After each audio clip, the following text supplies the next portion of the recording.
صلى الله عليه وآله لما انتهى من ركعتي الطواف جاء إلى بئر زمزم، أخذ مقدارا من الماء صبه على نفسه وشرب منه، وهذا عمل مستحب.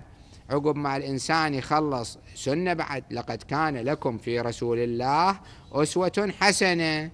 عقب ما تخلصون إن شاء الله، إذا حجيتوا طفتوا صليتوا الركعتين وانتوا رايحين للمسعى، مروا على ماء زمزم، موجود الماء، واحد يشرب منه شوية ويقرأ هذا الدعاء: اللهم اجعله علما نافعا ورزقا واسعا وشفاء من كل داء وسقم.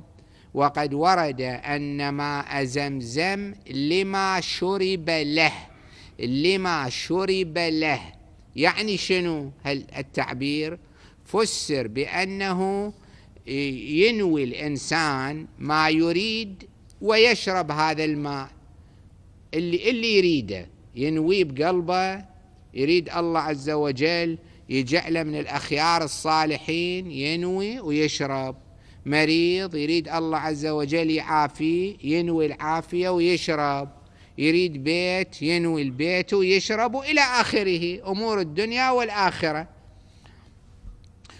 ويصب على رأسه وظهره وصدره، هذا عمل حسن محبوب وارد.